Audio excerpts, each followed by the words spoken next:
তো যেহেতু সামনে কোরবানির ঈদ, আজকে চলে আসলাম আজিম ভাইয়ের সেলুনে। কারণ চুলগুলো দেন কত এলোমেলো হয়েছে, গাড়ির মধ্যে চুল হয়ে গেছে। তো আজকে চুল কাটবো আর অনেক কিছু করবো। কী কী করি আজকে আপনাদেরকে দেখাবো, তো সাথেই থাকুন। আসসালামু আলাইকুম, সবাই কেমন আছেন? আশা করি ভালো আছেন। চুল এমন একটা জিনিস যে সবসময় কাটবেন, এনে কাটলে ভালো লাগে। আপনি যদি দেখবেন চুল কাটতেন যে হোক বার হোক কেন কাটবেন, তাহলে কিন্তু আপনার সেই মজা পাইতেন না। তো আজকে আমি যে চুল কাটতেছি, আজিম ভাই একটু ব্যতিক্রম স্টাইলে চুলগুলো কাটতেছে। আমার চুলগুলো কইছে একদম কাটো করে বলতো, ছোটো করে বলতো। আমার একদম পুরোটা মেশিন দিয়ে কিন্তু আজকে কাটতেছে। মেশিন দিয়ে আমার চুলগুলো একদম সব জিরো সাইজ বানাই ফেলতেছে পিছন দিয়া। আমি কইছি যে সারা মাথা চুলেই কিন্তু একদম জিরো সাইজ বানাই অ্যালবাম, আমার অত স্টাইলের দরকার নাই। কারণ যদি আমি চুলগুলো সবগুলো ফালাই দিই, চুল দেরিতে উঠবো, আমার কিন্তু টেহা বেঁচে যাবো। যাই হোক, আজিম ভাইয়ের মতো করে সুন্দরভাবে চুলদারে আমার গাড়ির থেকে যা আছে সুন্দরভাবে একদম সাইজ ফেলতেছে। আর আজিম ভাইয়ের তো গিয়ে বললেই হয় যে আজিম ভাই এইভাবে কাটবাইন, তাইলেই হয়। কারণ আমি যেহেতু সবসময় আজিম ভাইয়ের সেলুনে চুল কাটি, আজিম ভাই আমার বিষয়টা খুব ভালো মতে বুঝে। আমার মনে হয় আমি ছোটোবেলার থেকে আজিম ভাইয়ের চুল কাটি। তো আজিম ভাই সুন্দরভাবে যত্ন সহকারে আমার চুলগুলারে কাটতেছে। তো আপনারাও যারা চুল কাটবেন অবশ্যই আসলে আইসা আজিম ভাইরে বলবেন আপনি মনের মতো করে, আজিম ভাই মনের মতো করে চুল কাটতে দিব। আর আমি আজকে চুল কাটার পরে আমি আমার মুখটা একটু ফ্রেশ করবাম, যেহেতু সামনে ঈদ, একটু ফ্রেশ হওয়ার দরকার আছে। সব কিছুরই তো পরে ফ্রেশনেসের দরকার আছে। তো আজিম ভাই আমার চুল কাটতেছে, আর আজিম ভাই চুল কাটার আজকে অনেক ভিন্ন ধরনের কায়দা দেখেন।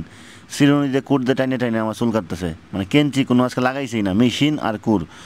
আর একটু মুছগুলারও একটু ছোটো করে নিলাম। যাই হোক, আজিম ভাইয়ের মনের মতো কইরা উনি সুন্দরভাবে একবারে হোক মেশিন দিয়া তারপরে করতেছে। আর চুলগুলার কাটার স্টাইলটা আমার কাছে খুব ভালো লাগছে, পিছন দিয়ে একদম সুন্দর করে ছোটো করে দিছে, মানে অন্যরকম একটা আরাম পাইতেছি। কারণ অনেকদিন বড় বড় চুল কিন্তু ভালো লাগে না। পরে মুখের মধ্যে ক্রিম লাগাইয়া দিছে, ক্রিম লাগাইয়া এখন মেশিন দিয়ে ডলাডলি করতেছে। যাই হোক, মানে তখন যে একটা ঘুমাই, এই ঘুমটা বলার মতো নয়। এই যে দেখেন আবার আরও ক্রিম লাগাইতেছে, ক্রিম লাগাই আমার গাটা সহ পুরোটা ক্রিম লাগাই দিছে। আর অনেক যে মেশিনটা দিয়ে দিছে ভাইব্রেশনের মতন, এটা যখন গাড়ি মারা দিছে খুব একটা ভালো লাগতেছে। তারপরে এমন একটা দোয়ার মতো দিয়ে আবার নতুন আমার গাড়ির মধ্যে ডলতেছে। আমার যত ময়লা আছে গাড়ির সবগুলা কিন্তু এই দোয়ার মধ্যে, এটা দোয়াটা কিন্তু একটা বাষ্পর মতো, গরম পানির মতন দোয়া। তো গরম পানির দোয়ার মতন এরকম একটা তাপ লাগতেছে। আর আমার মুখ থেকে দেখেন কি একটা মেশিন দিয়ে সুন্দরভাবে যত স্পটের ময়লা টয়লা আছে বা কোনো আছে সবগুলো কিন্তু এই মেশিনের মধ্যে দেয়া সরাই আলছে। যাই হোক, এখন মুখ ডলাডলির পরে আবার আমার যে মুখের যে যত আছে কিনা বলে গুঁড়া গাড়া আছে সব কিছু কিন্তু আস্তে আস্তে মেশিনের মাধ্যমে তুলে দিচ্ছে। এখন কিন্তু আগের চেয়ে একটা মুখটা গ্লেজ দিয়ে আছে। যাই হোক, অনেক একটা বন্দুকের মতো লইছে, আমি তো ভয় হয়ে গেছিলাম যে বন্দুক দেখি আবার গুলি টুলি করে কিনা।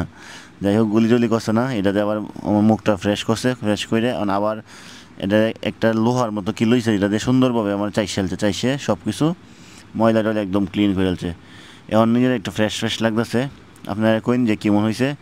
মোটামুটি আমার কাছে খুব ভালোই লাগতেছে, আপনারা কমেন্ট করে জানান। তো সবাই ভালো থাকবেন। আসসালাম।